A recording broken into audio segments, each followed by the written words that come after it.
episode 5 of turning our Mercedes Atego into a camper van.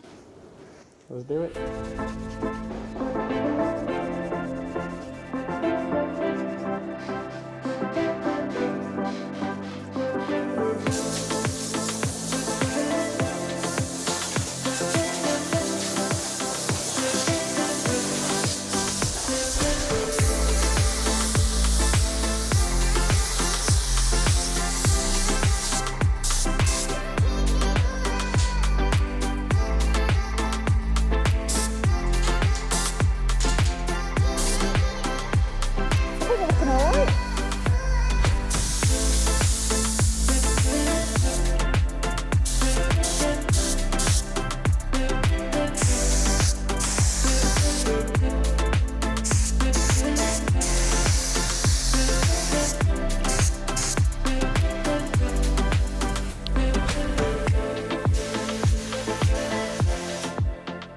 So as you can see, Amina has done a great job of spraying this.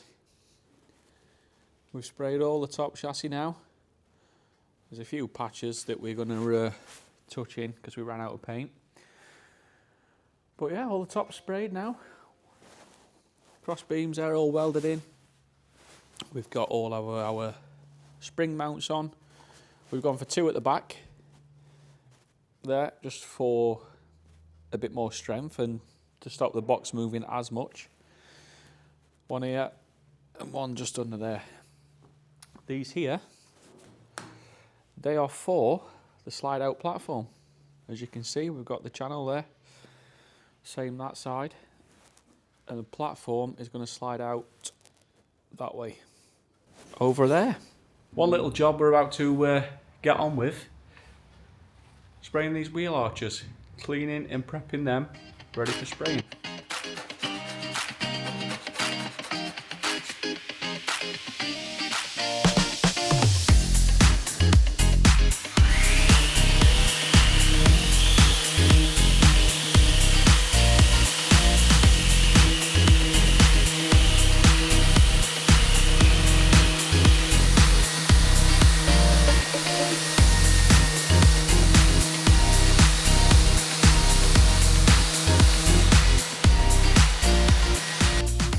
Give you a quick before shot so you can see what we're up against.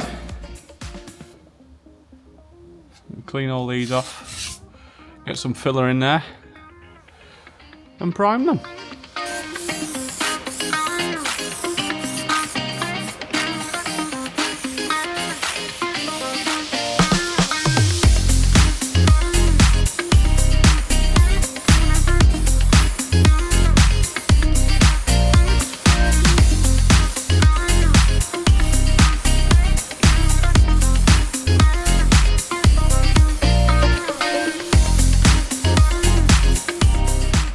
What we're using for the wheel arches and the bumper. Bit of Raptor.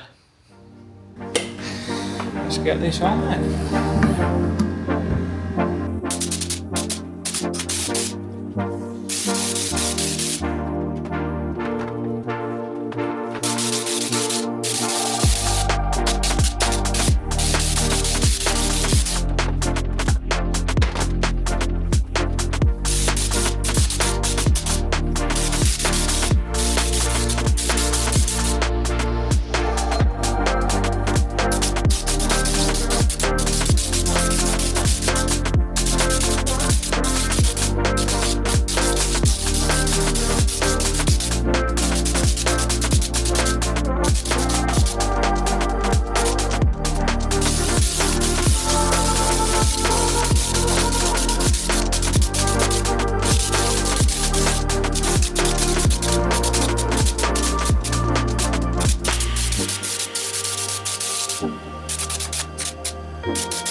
Right, so now that the spraying's done, we can have a look at the slide out platform.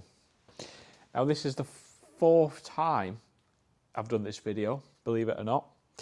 For some reason we kept losing footage, so we have lost some of the footage in making the platform, but we have got it in, so we'll give you a quick look. So we've got the sliding platform all marked up. So now we're just about to weld it all together, get it all squared up.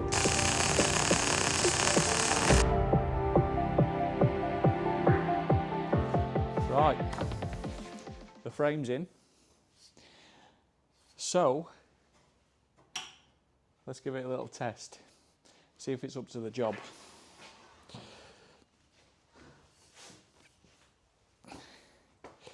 Wish me luck.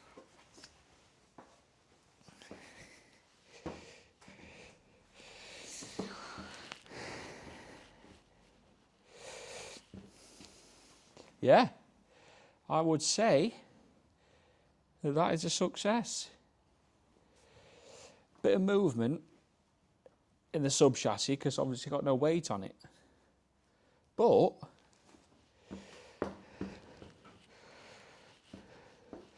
that's a good job, that. Happy with that. Right, let's give you a little rundown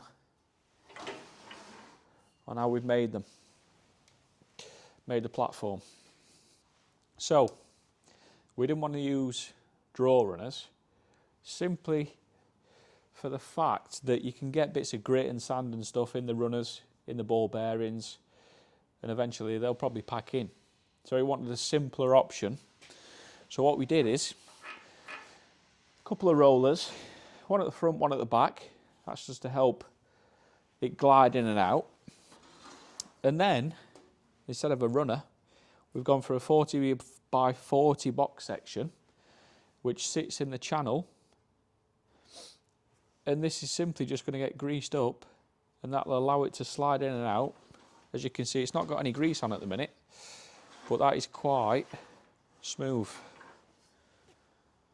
So we wanted something that's easy to maintain and that's not going to fail when you're out in the middle of nowhere. This is a locking mechanism, so we'll have one of these on that side as well. So we've got one either side, but basically it's just a spring bolt. Lock in, lock out function. We've made some brackets for it so it can reach the actual frame. And then all you've got to do, once you've undone that, is to slide it out. Simple. And then we'll have some stops on the back, and they will stop it going all the way back. But as you can see, even with one, pretty good. So that's it. Quite a successful week we've had. One decision we still need to do is, turning around, we need to figure out what we're going to use as a deck for the frame. So it's going to sit on here, and it'll carry across to that cross member there and cover the full length of the deck. So we either need to use some checker plate, Durbar, composite deck board, something like that. So that'll sit on there, and then underneath, in between here and here, is where our steps are going to sit. So they'll be concealed flat under here, and then when we want to use them, we'll pull the platform out. The steps will slide down and then angle down to the floor. And then when we've finished, fold them back up, slide them back in, and the platform will tuck away in there. Next week, we'll be getting the outriggers back on, forming the frame for the box, ordering the box, because now we're happy with everything. We know the size we're going to have. And yeah, productive. Thanks very much for watching, guys. Thank you. See you on the next one.